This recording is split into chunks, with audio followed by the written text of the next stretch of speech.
구약성경 시편 19편 1절로 14절 말씀,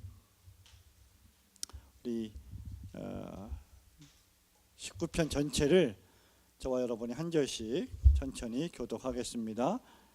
구약 814페이지 시편 19편. 하늘이 하나님의 영광을 선포하고 궁창이 그 손으로 하신 일을 나타내는도다. 언어가 없고 들리는 소리도 없으나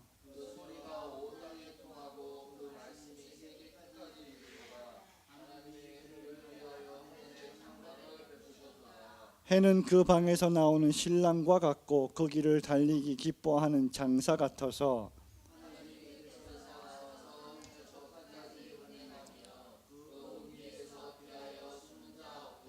여호와의 율법은 완전하여 영혼을 소생케 하고 여호와의 증거는 확실하여 우둔한 자로 지혜롭게 하며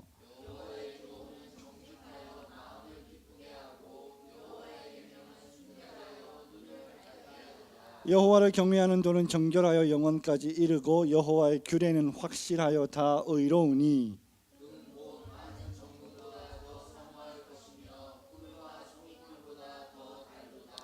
또 주의 종이 이로 경계를 받고 이를 지킴으로 상이 크니이다.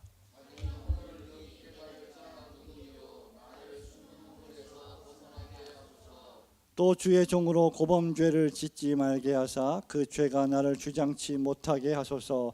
그리하시면 내가 정직하여 큰 죄가에서 벗어나겠나이다.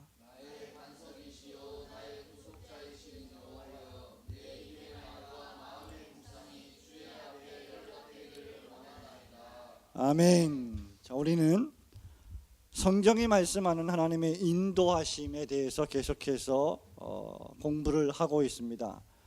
성경이 말씀하는 하나님의 뜻이 무엇인가를 살펴보고 있지요. 지난 시간 우리는 그 6번째 시간으로 이 느낌 끝내줘요라고 하는 주제로 피터 블룸필드 목사님이 쓰신 그 책의 기초에서 공부를 하고 있습니다. 지난 시간에 여러분 혹시 기억하실지 모르겠지만 느낌이 우리를 기만하고 감정이 우리를 속일 수 있다는 것에 대해서 잠시 살펴보았습니다. 느낌과 감정은 아주 좋은 것이지만 그것이 균형 있게 우리의 신앙생활에 자리하고 있지 못할 때 그것은 아주 위험하게 작용할 수 있다는 것을 말씀드린 바 있습니다. 여러 가지 위험성 가운데 하나가 느낌이 교권으로 자리할 수 있고 느낌이나 감정이 하나님의 말씀을 대신하는 계시로 대체될 수 있다. 그래서 느낌과 감정을 대단히 조심해야 하고 우리가 신앙생활을 해나가면서 여러 가지 받고 있는 느낌과 감정을 항상 하나님의 진리의 말씀인 성경에 제한해서 성경을 통해서 검증하고 조사해야 된다. 성경 아래에 가두어 두어야 한다라고 말씀드린 바 있습니다. 자, 오늘 우리가 시편 19편 1절부터 14절 전체를 읽었는데요. 오늘의 주제는 성경은 어떤 책인가라고 하는 주제입니다. 성경의 교리가 오늘날 위기를 맞고 있습니다. 지난 시간에 우리가 공부했던 것처럼 적지 않은 사람들은 성경이 무엇이라고 말하는지에 대해 관심이 없고 내 감정이 내 느낌이 어떠한지에 대해서 관심을 가지고 있다고 하는 것이죠. 그래서 성경의 교리가 위기를 맞고 있다는 겁니다.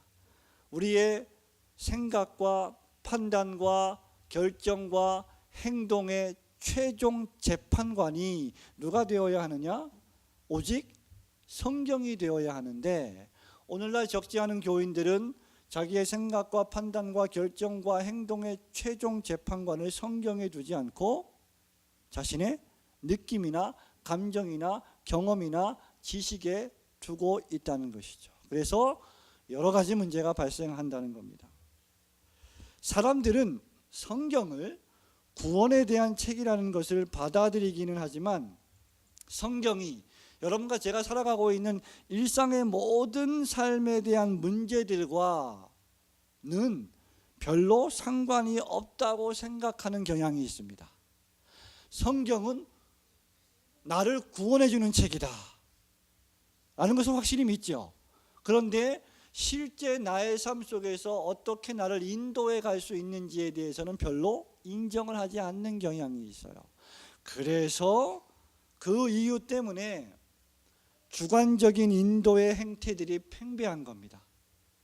성경은 그저 예수님이 나를 위해 십자가에 죽으셨다는 메시지를 전해주는 책이다, 성경은 그래서 구원의 책이다 라고까지만 믿는 것이죠.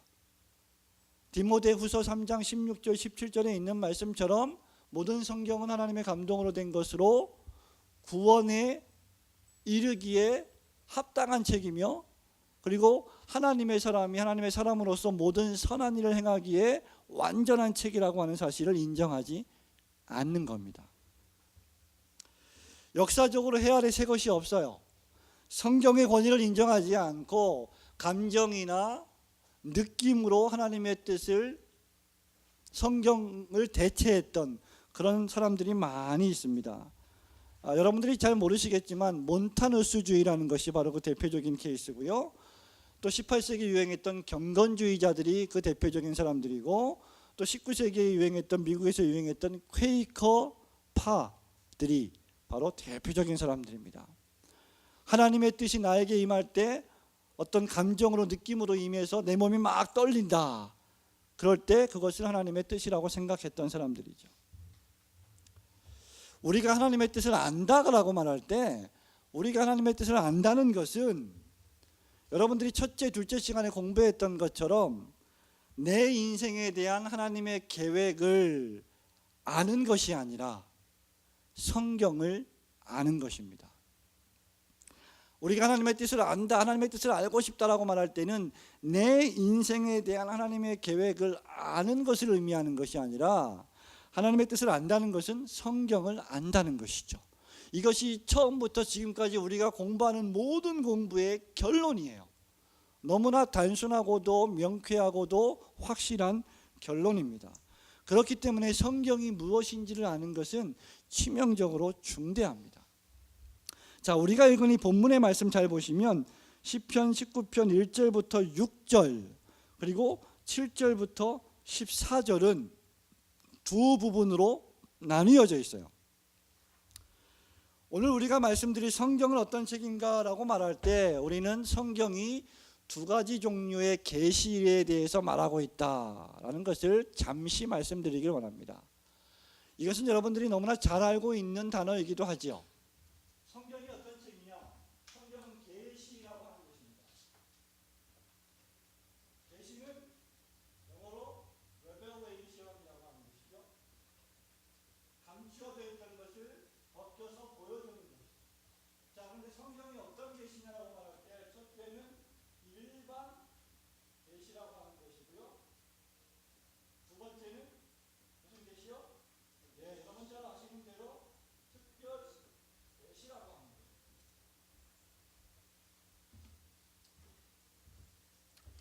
자, 로마서 1장 20절을 한번 펼쳐볼까요? 신약성경 로마서 1장 20절. 로마서 1장 19절, 20절, 21절, 22절 쭉 그 이하의 모든 말씀들은 계시에 대한 아주 정확한 정의를 우리에게 설명해 주고 있습니다. 로마서 1장 20절. 자, 읽어보겠습니다. 시작. 창세로부터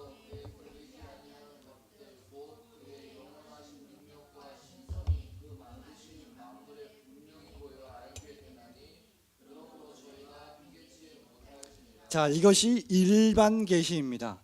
그죠? 창세로부터 보이지 아니하는 것들 곧 그의 영원하신 능력과 하나님의 능력과 하나님의 신성과 하나님의 지혜와 하나님의 모든 아름다운 것들이 어디에서 분명히 보여져요?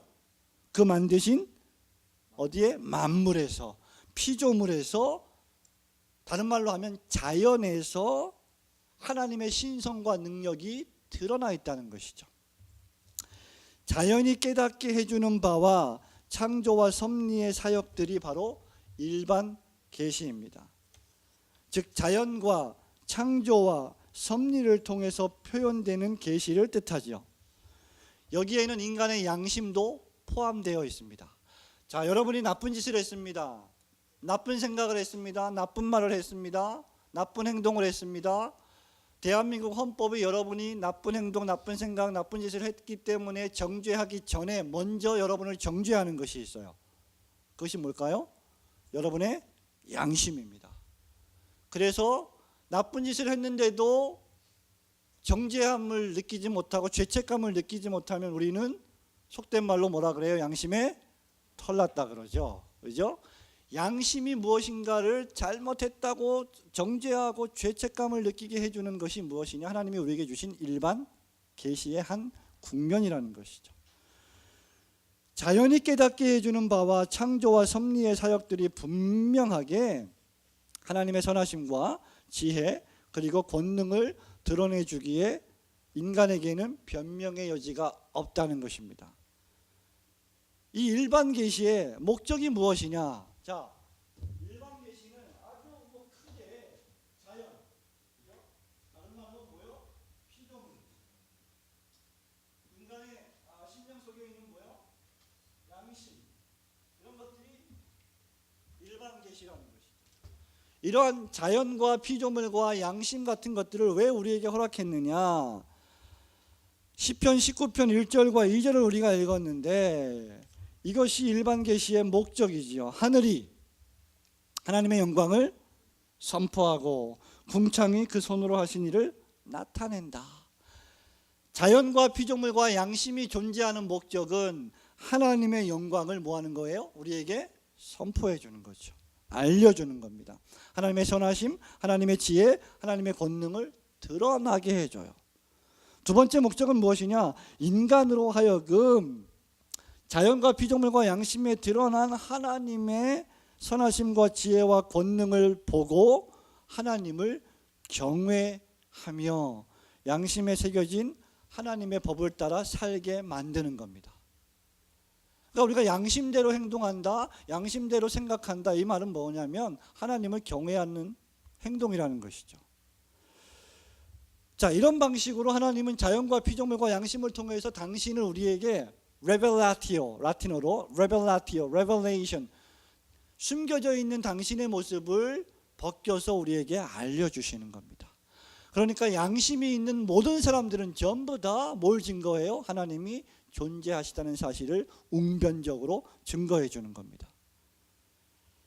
그래서 결과적으로 세 번째, 인간으로 하여금 목적이 뭐냐? 인간으로 하여금 절대 핑계하지 못하게 합니다. 하나님이 없다라고 말하지 못하게 합니다. 그래서 하나님을 못 믿었다라고 말하지 못하게 함으로 인간을 정죄하는 것이죠. 그죠? 자, 그런데 이 일반 계시는 여러분 잘 아시는 대로 한계가 있습니다. 하나님이 존재한다, 하나님이 지혜로우신 분이시다, 하나님이 천지만물을 창조하신 능력자이시다라고 하는 것을 잘 알려주고 있지만 하나님이 악인과 선인에게 햇빛과 비를 골고루 내려주시는 선한 분이시라고 하는 사실을 잘 알려주고 있지만 한 가지 알려주지 못하는 것이 있어요. 그것이 뭐예요? 바로 인간이 죄인이라고 하는 사실과 그 죄인이 구원을 받을 방법에 대해서 전혀 자연계시는 알려주고 있지 못합니다. 자연과 피조물과 양심은 우리가 죄인이며 그래서 우리가 예수 그리스도의 십자가를 믿고 구원을 받아야 하는 존재임을, 그 구원을 받을 수 있는 방법이 무엇인지를 알려주지를 못해요. 왜?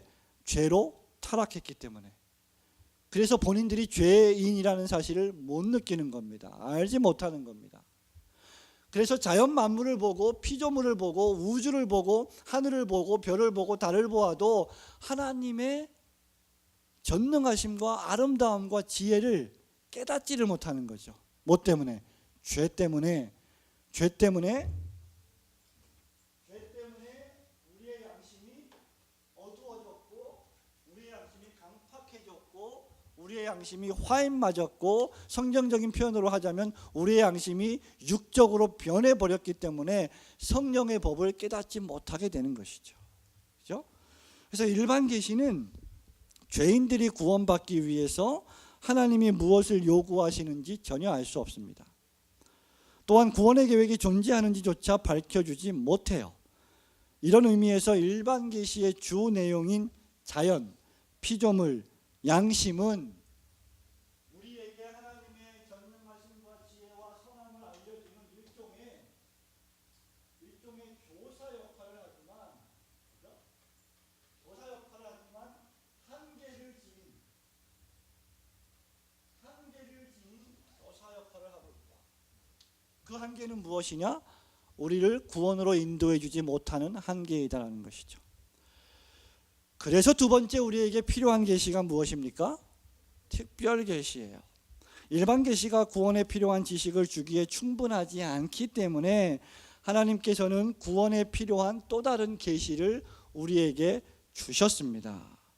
이 계시는 예수님 오시기 1500년경 전부터인 모세 시대 때부터 사도 요한이 죽을 때까지인 주후 예수님 오신 후 약 90년, AD 90년까지 이어졌던 계시입니다. 그 계시가 뭐예요? 특별 계시인데, 그 특별 계시를 우리는 다른 말로 뭐라고 해요? 성경 계시라고 합니다. 이 성경에는 구약 성경과 신약 성경이라고 하는 계시가 있습니다. 자, 아까 말씀드렸다시피 하나님께서, 계시라고 하는 뜻은 하나님께서 당신, 가려져 있는, 숨겨져 있는 당신을 우리에게 보여주시는 것이라고 했어요. 구약시대 때부터 신약시대까지 우리 하나님께서 당신을 어떤 방식으로 보여주시느냐? 구약 성경에는 하나님이 어떻게 당신을 우리에게 알려주셨습니까? 하나님이 직접 우리에게 나타나시는 경우가 있습니다. 그것을 뭐라고 해요? 선지자입니다. 하나님이 직접 사무엘에게 말씀하시고 또 모세에게 말씀하시고 말씀을 하시는 하나님으로 우리에게 나타납니다. 모세야 모세야, 사무엘아 사무엘아, 그죠? 하나님이 직접 뭐 하십니까? 말씀하십니다. 또 어떤 경우에는 선지자들이 뭘 봅니까? 환상을 봅니다. 그죠? 환상을 통해서 말씀하십니다. 지금 중요한 얘기들을 하고 있습니다. 또 어떤 경우에는 통해서 말씀을 하십니다. 하나님이 직접 나타나시기도 하시고, 천사의 모습으로, 여호와의 사자의 모습으로, 또는 직접 말씀하시기도 하시고, 환상을 통해서 말씀하시고, 꿈을 통해서 말씀하시고, 사람들의 마음과 생각을 움직이시고, 그죠? 모세의 마음을 움직이시고, 바로의 마음을 강팍하게 하시고, 이런 여러 가지 방법을 통해서 하나님이 당신을 알려주십니다. 이것을 우리는 계시라고 말해요. 근데 계시 중에 최고의 계시가 있습니다. 계시의 절정이라고 할 수 있죠. Climax of Revelation. 계시의 절정 무엇일까요? 예수 그리스도입니다. 이분이 구약 성경과 신약 성경의 계시의 최절정입니다. 자, 히브리서 1장 1절로 2절을 찾아보겠습니다. 히브리서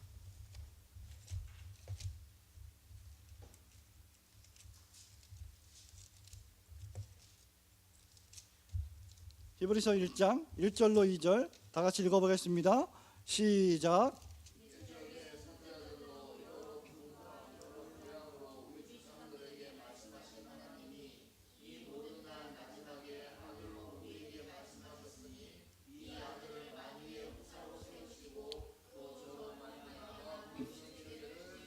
아멘. 자, 보세요. 1절은 주로 구약과 신약 초창기의 계시라고 할 수 있죠.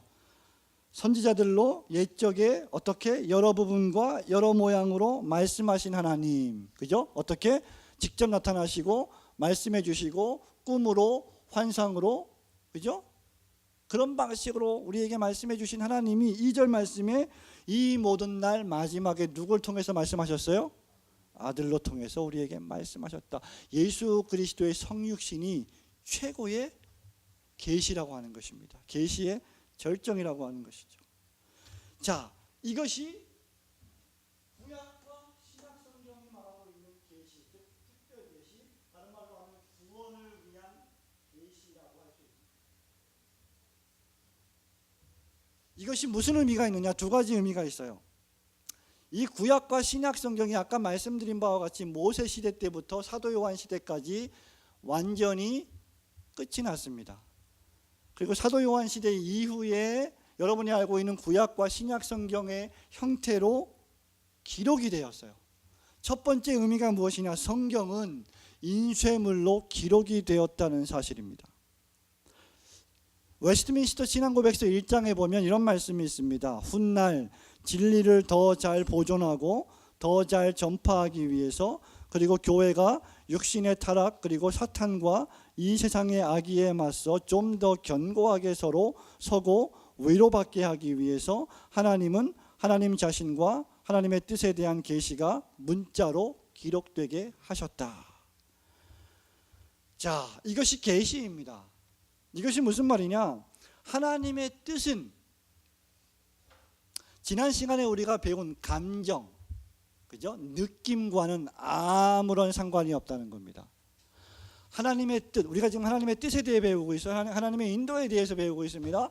하나님의 뜻과 하나님의 인도는 우리의 감정과 우리의 느낌과는 아무런 상관없이 어디에 기록이 되었다? 인쇄물로 성경에 기록되었다. 다시 말하면 우리 안에서 하나님의 뜻은 우리 내부에서 우리 정신으로 우리의 감정으로 감지할 수 있는 또는 들을 수 있는 계시의 음성이 아니라는 거예요. 성경은 여러분이 가지고 있는 이 책에 기록이 되었다는 겁니다. 뭘로? 인쇄물로. 하나님의 뜻이 어디에 있느냐? 내 마음속 내부에서 움직이는 느낌과 감정에 있는 것이 아니라 성경 안에 있다는 것입니다. 그렇기 때문에 하나님의 뜻은 인간 개인의 사적인 견해와는 의견과는 정반대되는 것입니다. 적지 않은 사람들이 자신의 생각을, 자신의 느낌을, 자신의 감정을 하나님의 뜻이라고 말합니다. 그러나 하나님의 뜻은 자신의 생각, 자신의 의견이 아니라 성경, 기록된 인쇄물로 기록된 성경에 있다는 사실을 명심해야 합니다. 여러분, 구약 성경과 신약 성경에서 아주 자주 반복되는 단어가 있습니다. 하나님께서 당신을 설명하실 때, 또 우리 예수님이 구약 성경을 인용하실 때 자주 말씀하신 단어가 있어요. 구약에서는 여호와께서 가라사대, 그죠? 말씀하시되 가라사대. 신약 성경에는 예수님께서 구약 성경을 인용하실 때 기록되었으되, 기록하였으되, 너희들이 기록된 말씀을 읽지 못하였느냐라고 말씀하고 있죠. 그렇기 때문에 성경은, 기록된 구약과 신약 성경은 전적으로 조화를 이루고 있으며 그 어떠한 부분도 다른 부분과 상충되게 해석될 수가 없다는 겁니다. 어떤 한 구절을 읽고 A라고 하는 사람은 이렇게 해석하고 B라고 하는 사람은 이렇게 해석해서 두 가지 하나님의 뜻이 존재할 수가 없다는 겁니다. 그것은 해석상의 오류이죠. 하나님께서 어떤 말씀을 기록했을 때 그 말씀에는 단 한 가지 목적, 한 가지 의미만 있습니다. 물론 구약 성경과 신약 성경에 똑같은 주제에 대해서 상충되게 보이는 구절들이 있는데 그것은 상충되게 보이는 것이지 상충되는 것이 아닙니다.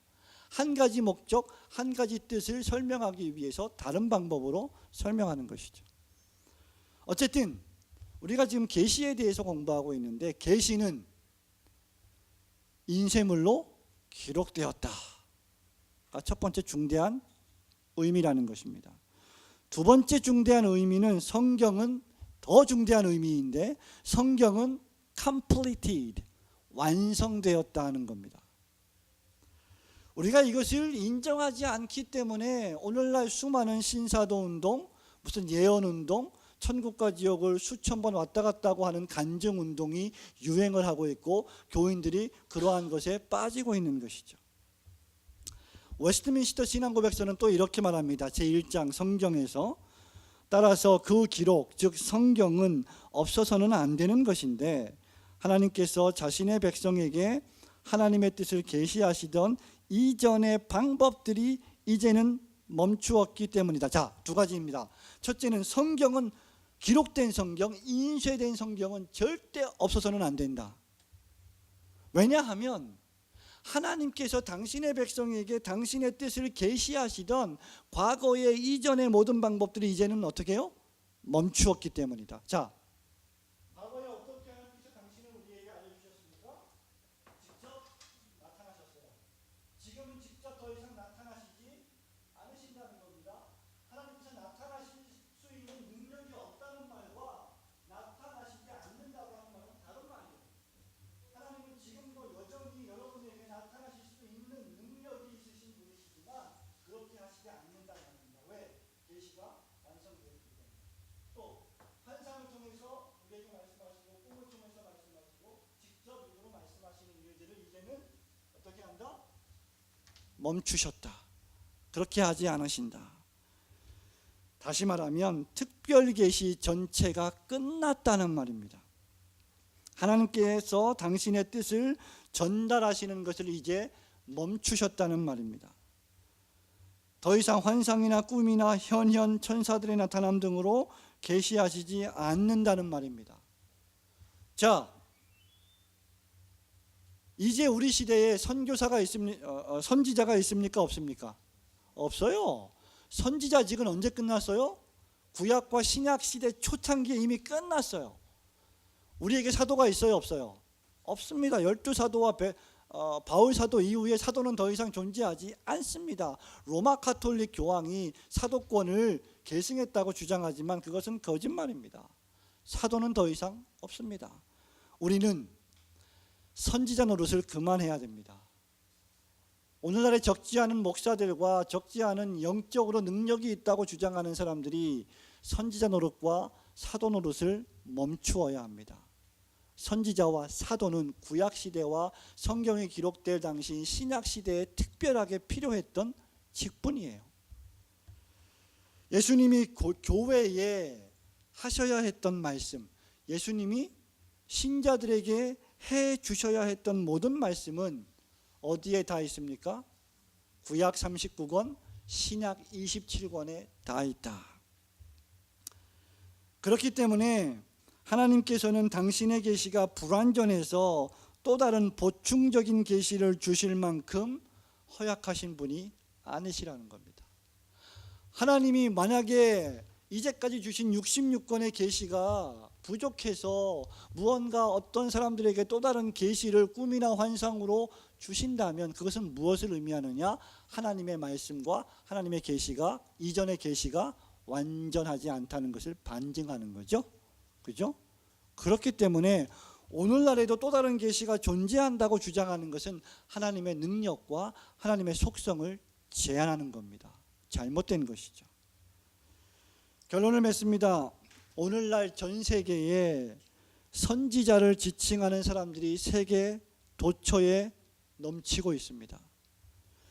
그것을 방언이라고 부르건 지식의 말씀이라고 부르건 예언이라고 부르건 그들은 하나님이 그들에게 직접 말씀해 주신다고 주장합니다. 그러나 성경은 우리에게 무엇을 말씀합니까? 우리가 받는 하나님의 인도는 유일무이하고 구약과 신약 성경 안에서 완성되었고 인쇄물로 남아있는 이 성경으로 충분하다는 것을 우리에게 알려주고 있습니다. 성경은 신자들이 모든 선한 일을 할 수 있도록 준비시켜 주기에 완전히 충분합니다. 그래서 성경에는요, 여러분들이 또는 제가 지구상에 있는 그 어떤 신령한 목사가 무엇인가를 보충해 줄 만한 보충할 내용이 하나도 없습니다. 하늘로부터 오는 추가 정보로 채워져야 할 틈새가 성경에는 전혀 없는 것입니다. 이것이 우리가 믿는 역사적 기독교의 참된 모습입니다. 그러니 허황되게 나는 주님의 음성을 들었어, 또는 주께서 나에게 말씀하셨어, 주께서 내 마음을 움직이셔서 이렇게 설교하게 하셨어라고 하는 잘못된 또는 오류가 있는 발언과 표현과 그러한 내용들에 미혹돼서는 안 됩니다. 지난 시간에 우리가 공부했던 것처럼 여러분들이 큐티를 할 때에 하나님께서 오늘 나에게 오늘 아침에 이런 말씀을 주셨어, 이렇게 말씀해 주셨어 라고 말해서는 안 되고, 오히려 오늘 아침에 큐티를 하는데 이러한 말씀을 통해서 나를 깨닫게 해 주셨어 라고 말해야 옳은 표현, 옳은 말이라고 제가 말씀드린 바 있습니다. 하나님께서 나에게 이렇게 행하라고 역사하셨어 라고 말하는 대신, 나는 이렇게 믿음 안에서 성경을 통해서 이렇게 행하고 싶어 라고 말해야 옳은 것이라고 말씀드렸습니다. 왜냐하면 우리의 느낌과 우리의 감정은 좋은 것이지만 그것이 성경의 계시를 대치해서는 안 되는 것이기 때문입니다.